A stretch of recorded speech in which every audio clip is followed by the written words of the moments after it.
ఇది ఇక్కడే రెస్టారెంట్ ఉంది ఒకటి, ఇక్కడ 100% హలాల్ అని ఉంది. సో ఇంకా చికెన్, నేను ఇక్కడ వరకు థాయిలాండ్లో ఇప్పటి వరకు నాన్ వెజ్ ట్రై చేయాలి అని అనుకోలేదు ఇప్పటి వరకు.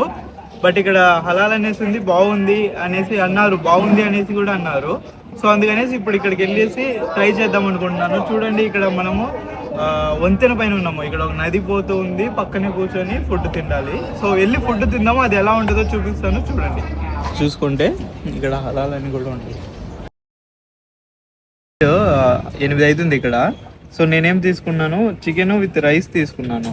అసలు ఇక్కడ ఎలా ఉంటుంది ఏంటి అనే దాని గురించి ఒకసారి టేస్ట్ చేద్దాము అసలు ఎలా ఉంది అనేది.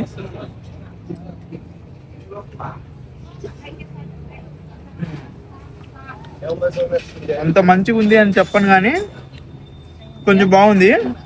వీళ్ళు ఏమి ఇచ్చారు, మనకు కావాలంటే ఇది ఇచ్చారు, తర్వాత ఇదేదో ఆకు కూడా ఇచ్చారు. ఇక్కడ మళ్ళీ మనకి డైరెక్ట్ కారం అవి కావాలి కదా. సో ఒకవేళ కారం కావాలంటే ఇక్కడ చూడండి, ఈ మిరగాయలకి తర్వాత ఇక డైరెక్ట్గా మన పొడి కారం ఏదైతే ఉంటుందో సో అలాగా స్పైసీ కావాలి అనుకుంటే వేసుకొని కలుపుకోవచ్చు. ఇంక ఇది ఇలాగా పప్పుల పొడిగాడు ఉంది. సో ఏది కావాలంటే అది వేసుకొని కలుపుకొని తినేసేయటమే. కాకపోతే ఇక్కడ ఏంటంటే మెయిన్ మైనస్ థింగ్ ఏంటంటే, దీనికి నేను పెట్టాను 130 రూపాయల నుంచి 150 రూపాయల దాకా అయింది నాకు. ఇది చూసుకోండి, అన్నం కొంచెమే ఇస్తారు వీళ్ళు, ఇంకా మనకు కొంచెం ఎక్కువ ఇచ్చారు. వీళ్ళు అన్నం కొంచెమే తింటారు, కర్రీ ఎక్కువ తింటారు. సో ఏదైనా ఫారిన్ కంట్రీస్లో అలానే జరుగుతుంది. సో ఇది ఫుడ్ గురించి. ఇక్కడ లొకేషన్ కూడా చాలా బాగుంది చూడండి. సో చూసుకుంటే తినేసాను ఎట్టకెళ్ళకి, మొత్తం డబ్బులు పెట్టాము ఎంత 170 రూపాయలు అటు ఇటు, ఇంకా తినకుండా వదిలిపెట్టలేము కదా.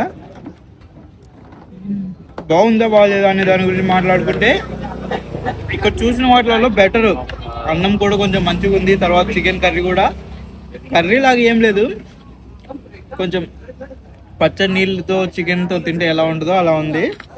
బట్ ఓకే అని అనొచ్చు. మొత్తాన్ని చూడండి అయిపోగొట్టాను అంతే.